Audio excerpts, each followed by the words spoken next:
जितना थाना पड़ा उस थाना के अकॉर्डिंग उनका कमीशन देना पड़ता है। अगर उस थाना क्षेत्र में 2-4 बड़े अधिकारी अगर इंटरेस्ट रखें तो वो भी ले सकते हैं। बाकी थाना का ये नॉर्मल है कि बालू पे उनको देना पड़ेगा, तभी आप कमीशन क्या थाने तक ही रह जाता है या ऊपर? हाँ, तो यही है सच्चाई कि पुलिस और प्रशासन जो है वो तो लगी हुई है बालू के कमीशन में। तो टाइगर जयराम महतो के घटना स्थल पर कैसे पहुंचेंगे? दोस्तों, टाइगर जयराम महतो ने बहुत बड़ा खुलासा कर दिया है। उन्होंने बता दिया है कि जो पुलिस प्रशासन है वो किस चीज में व्यस्त है। आखिरकार उस रात को टाइगर जयराम महतो के कहने के बावजूद थाना प्रभारी महोदय क्यों नहीं पहुंचे? हाँ, चलिए मान लिया कि उनको डर लग रहा होगा, लेकिन अगर डर ही लग रहा है फिर भी हमारे झारखंड में जो आए दिन हत्याएं हो रही है उस हत्या के पीछे क्या कारण है?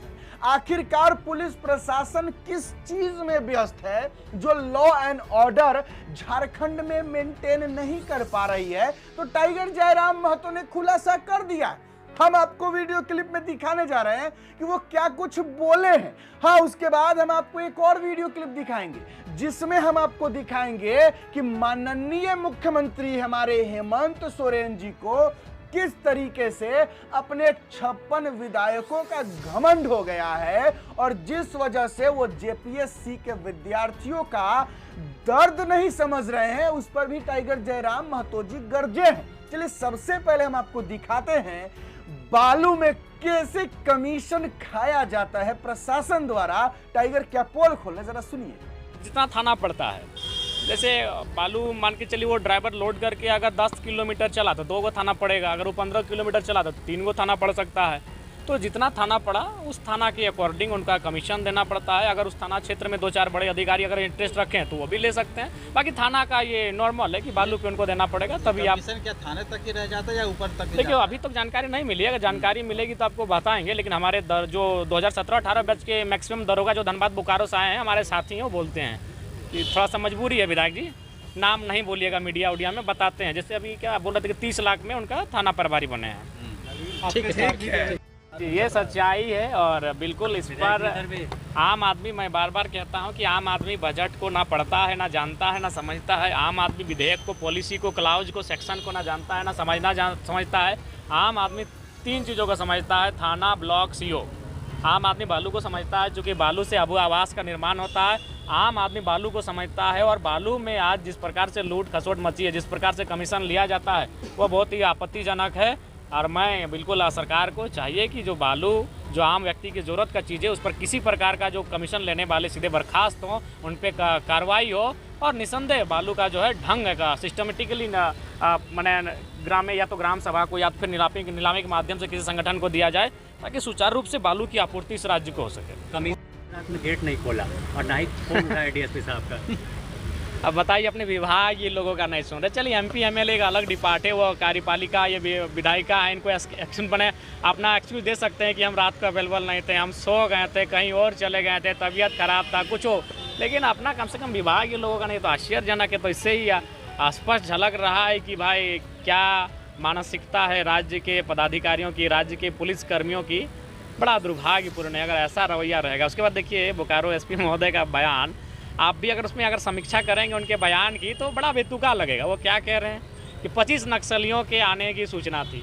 तो कहाँ है मार्च, कहाँ है आपका सर्च अभियान, कहाँ है आपकी पुलिस का मूवमेंट, कहाँ है आपकी मुस्तैदी? कहीं नहीं है। उसके बाद विधायक को भी सूचना होनी चाहिए कि विधायक जी आप नक्सल प्रभावित क्षेत्र से आते हैं। बोकारो जिला में 2 ही ब्लॉक है जो पूर्ण रूप से नक्सल प्रभावित मानते हैं। एक गोमिया, तो वो तो मंत्री हैं, उनको फिक्र है नहीं। दूसरा नावाडी, तो वहाँ के विधायक को तो कम से कम सूचना किसी माध्यम से मिलना चाहिए था कि आप थोड़ा सा जब भी जाइएगा प्रोटोकॉल के साथ जाइएगा, पेट्रोलिंग के साथ जाइएगा। तो एसपी अपने डिपार्टमेंट का बचाव करने के लिए उलूल जुलूल बयान देकर आज निकल गए। वो बयान से ना जनता संतुष्ट हो पा रही है, ना कोई संतुष्ट हो पाएगा। 25 नक्सली घुसे हैं और आप कोई सर्च अभियान ही आपका नहीं चल रहा है। ठीक है, वो रात थी, आज 2 दिन हो गए, अभी भी तो कोई अभियान उनका नहीं देखे। अच्छा, निजी हाथों में शराब की बिक्री को लेकर निर्णय लिया गया है राज्य सरकार की ओर से। देखिए ये चूंकि इतनी व्यस्तता रही है महोदय कि हम तो इस शराब का विषय को ध्यान में दिए नहीं, थोड़ा सा इसको देखने दीजिए, जानने दीजिए, फिर इस पे बात करेंगे। शासन चैन की नींद सो रहे हैं, जनता अपना हिफाजत स्वयं करें। अगर प्रशासन को आपके जीवन से पे इंटरेस्ट नहीं है, अगर आप कोई बाहुबली सक्षम व्यक्ति नहीं है, तो आप अपनी जान माल की हिफाजत स्वयं करें, प्रशासन को कोई इंटरेस्ट नहीं है। अच्छा लग रहा है देखिए जब तक ट्रांसफ़र पोस्टिंग पे पैसा लिया जाएगा तब तक प्रशासन जनहित को कार्य को छोड़कर अपना जो पैसा वो लगाए हैं उसको वसूली करने में समय देंगे। यही है सच्चाई। और बिल्कुल पुलिस प्रशासन, देखिए सरकारी नौकरी के पीछे लोग इसलिए भी भागते हैं क्योंकि उनको सरकार से तो पैसा मिल ही जाता है, कमीशन के तौर पर, दलाली के तौर पर भी काफी जो है निचलका कमाई कहिए, टेबल के अंदर वाला कमाई कहिए, बड़ा बढ़िया मिलता है। और यही कारण है कि सरकारी नौकरी जो है ज्यादातर लोग खोजते हैं क्योंकि उनको पता होता है कि सरकारी नौकरी अगर हो जाएगा तो सरकार भी देगा और नीचे से, टेबल के नीचे से भी आएगा तो माला माल हो जाएंगे। सरकारी नौकरी कोई सेवा करने के लिए, जनता की सेवा करने के लिए नहीं लेता है, बल्कि अपने परिवार को फलाने फुलाने के लिए लेता है। तो यही सच्चाई है। आइए टाइगर जयराम महतो जी हेमंत सोरेन को कैसे लपेटे में लिए हैं, जरा सुनिए आप। बिल्कुल आपके सामने कौन आया है? Governor house. क्या कहेंगे, ये लोग इतना दिन से यहाँ धरना पे बैठे हुए हैं फिर भी कोई सुनने को तैयार नहीं। देखिए आप देख ही रहे हैं सिस्टम कैसा चल रहा है। सरकार को बहुमत का बहुत अभिमान है, 56 सीटों का लगातार अभिमान है, वो मनमानी करती जा रही है। लेकिन उन्हें समझना चाहिए कि लोकतंत्र में जनता की आवाज भी मायने है, लोकतंत्र में विपक्ष की आवाज मायने है, लोकतंत्र में छात्रों की आवाज मायने है। तो उन्हें अपनी आंखों को खोलना चाहिए, अपने कानों को सुनने के लिए खोलना चाहिए और उन्हें सुननी चाहिए कि राज्य में हो क्या रहा है। लेकिन विपक्ष तो आवाज ही नहीं उठा रहा है। ये दुर्भाग्य, इस राज्य का दुर्भाग्य, क्योंकि लोकतंत्र की स्थिति तभी मजबूत होगी जब विपक्ष भी मजबूत होता है। अगर वो विपक्ष जो जिनकी 20 से ज्यादा सीटें, अगर वो विपक्ष अगर मजबूती से हमारी बातों को नहीं उठाता है तो ये दुर्भाग्य है। इसी मुद्दे पे बात होगी। राज्यपाल महोदय से मैंने इसी विषय पे बात किया है कि जो छात्र आंदोलन कर रहे हैं उन्हें आप समय दीजिए, 5 मिनट का अवसर मिलना चाहते हैं। आपके साथ अभी कोई छात्र भी जा रहा है? हाँ, छात्रों के लिए जगह हम तो छात्रों के लिए आया है, समय भी हमने छात्रों के लिए लिया। जी इनके लिए हमने समय लिया। देवेंद्र क्या कहिएगा, जेपीएससी जेएसएससी क्या आप लगातार लाठी खाते रहे? तैयारी हो रही है। झारखंड लोक सेवा आयोग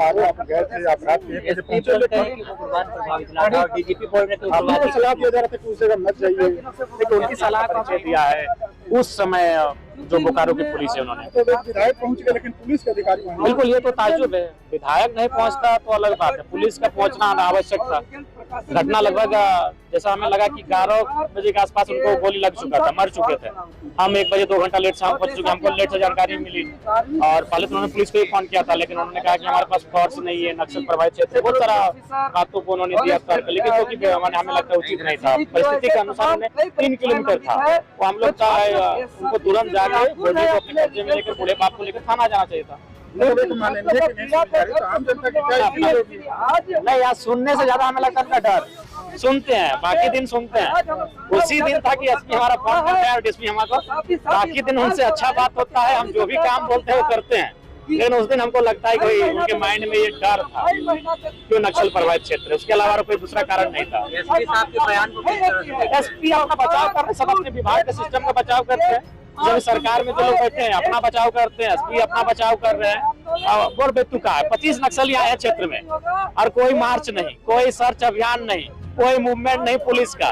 गजब वाली तो एकदम मैंने बेतुका तर्क आप दे रहे हैं। दूसरी बात, आप जान रहे हैं कि आपका जिला 2 ब्लॉक गोमिया और नावाडी नक्सल क्षेत्र में आता है, तो कम से कम वहाँ के विधायक को तो आपको सूचना देनी चाहिए थी।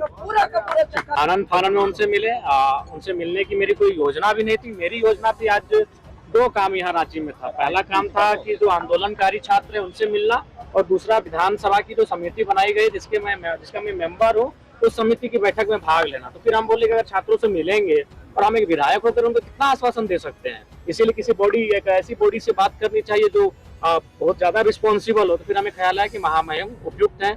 अगर सरकार तक बात नहीं पहुंच रही है, सरकार अगर इग्नोर कर रहे हैं, तो ऐसे में इस राज्य में और एक शख्स बैठा है जिसको हम लोग मार्गदर्शन के लिए, हस्तक्षेप करने के लिए इस विषय में बोल सकते हैं, वो महामहिम है जो राज्य के प्रथम नागरिक हैं। तो फिर हमने उनको टेलीफोन किया, सीधा उनसे ही मेरी बात हुई कि महामहिम ऐसी ऐसी बात है। अभ्यर्थीगण 10-15 दिनों से भूख हड़ताल पे बैठे हैं, उनका सेहत भी लगातार बिगड़ रहा है, तो कृपया आप उनको 5 मिनट का समय दे दें। तो फिर बोले ठीक है, आप 5 प्रतिनिधि मंडल लेकर उनके साथ आए। तो फिर हम धरना स्थल पर बैठे हैं। जो भाई भूख हड़ताल पर बैठे थे उनको डाब का जूस पिलाकर धरने को विराम दिया और फिर उनसे कहा कि चलिए महामहिम से मिलेंगे, उनसे बातचीत करेंगे। और महामहिम से बातचीत हुई, सकारात्मक बातचीत हुई। उन्होंने पूरा हमें विश्वास दिलाया है कि इस पे वो मार्गदर्शन करेंगे विभाग का, और जो रिजल्ट पेंडिंग है विगत कई महीनों से, उसका शीघ्र प्रकाशन होगा। ठीक है। विधायक जी, जिस तरह आप एक्टिव रहते हैं, रात में भी देखे जो वीडियो, देखिए उसमें प्रशंसा नहीं, लेकिन ये तो वास्तविकता है कि कल को जो विधायक 1:30 बजे रात को नावाडी के जंगलों में था, सुबह हजारों की भीड़ को नावाडी थाना में समझा बुझा रहा था। प्रशासन और पब्लिक के बीच जो खाई उत्पन्न हो रही थी, उसके बीच में मध्यस्थता कर रहा था। और आज मैं रांची पहुंचता हूं, जेपीएससी के जो अभ्यर्थी उनसे भी मिलता हूं, विधानसभा की जो मेरी समिति उसमें बैठक में भाग लेता हूं, महामहिम से भी मिलता हूं। तो ये तो है भाई कि मेरी जो क्षमता है उस क्षमता के अकॉर्डिंग मैं काम कर रहा हूँ, पूरी ऊर्जा और पूरी तल्लीनता के साथ मैं काम कर रहा हूँ। लेकिन बाकी लोग भी अगर थोड़ा सा कोऑपरेट कर रहे हैं, बाकी विधायक की नींद सो रहे हैं, बिल्कुल प्रशासन चैन की नींद सो रहे हैं। जनता अपना हिफाजत स्वयं करे। अगर प्रशासन को आपके जीवन से पे इंटरेस्ट नहीं है, अगर आप कोई बाहुबली सक्षम व्यक्ति नहीं है, तो आप अपने जान माल की हिफाजत स्वयं करें, प्रशासन को पे इंटरेस्ट नहीं है। हाँ, तो यही है सच्चाई कि टाइगर जयराम महतो जी ही एकमात्र विधायक है जिनको हर इंसान का दुख और तकलीफ दिखेगा। आपको पता ही है कि जेपीएससी के बच्चे जो है रिजल्ट की मांग कर रहे थे और इस वजह से आंदोलन पर बैठे हुए थे। टाइगर जयराम महतो पहुंच करके उन लोगों का भूख हड़ताल तुड़वाए। चूंकि वो बच्चे भूख हड़ताल पर बैठे हुए थे और भूख हड़ताल का मतलब है कि भैया कुछ खाना पीना वो नहीं खाएंगे, और जब नहीं खाना पीना खाएंगे तो उनका स्वास्थ्य तो बिगड़ ही जाएगा। तो हमारे टाइगर जयराम महतो जी भूख हड़ताल तुड़वाने गए हैं, और हेमंत सोरेन जी जो है, जो हमारे मुख्यमंत्री साहब है, उनको जरा सा भी फिक्र नहीं है कि भैया जेपीएससी के बच्चे आंदोलनरत है, रिजल्ट में देरी क्यों हो रही है, जरा रिजल्ट प्रकाशित किया जाए। लेकिन हेमंत सोरेन जी कुछ नहीं कर रहे। अब हम आपको सच्चाई भी बता देते हैं रिजल्ट में देरी क्यों हो रहा है। दरअसल जितना सीट होगा जेपीएससी के बच्चों की भर्ती के लिए, झारखंड पुलिस सर्विस कमीशन की भर्ती के लिए जो सीटें होंगी, वो सीट डिसाइड नहीं हुआ होगा। जिस सीट को बेच दिया गया होगा वो तो भैया चलिए फिक्स हो गया, लेकिन कुछ सीटें अभी बची हुई होंगी जिस पर पैसा लेना बाकी होगा। जब पैसा मिल जाएगा और जब वो सीट बिक जाएगा, उसके बाद ही ना रिजल्ट घोषित होगा। अगर मान लीजिए पहले ही रिजल्ट अगर घोषित कर दिया गया तो फिर तो भैया बच्चा लोग जो ओरिजिनल होनहार टैलेंटेड बच्चा होगा उनको नौकरी मिल जाएगा। लेकिन ये तो भैया जेपीएससी और सरकार की जो करप्टेड लोग हैं ये नहीं चाहते होंगे, तो इसलिए लेट हो रहा है जेपीएससी के रिजल्ट में। जैसे ही सीट बिक जाएगा वैसे ही रिजल्ट है घोषित कर दिया जाएगा और दे दिया जाएगा कि इसी का सिलेक्शन हो गया। अब बाकी होनहार टैलेंटेड लड़का जो गरीब है उसका तो कोई नहीं, पैसा है ये नहीं है तो नौकरी थोड़े मिलेगा। यही सच्चाई है। पैसा दीजिए, सरकारी नौकरी हो जाएगा, और जब सरकारी नौकरी हो जाए तो उसके बाद आप भी कमीशन दलाली जो है लेके अपने जो पैसा लगाया है उसल लीजिए।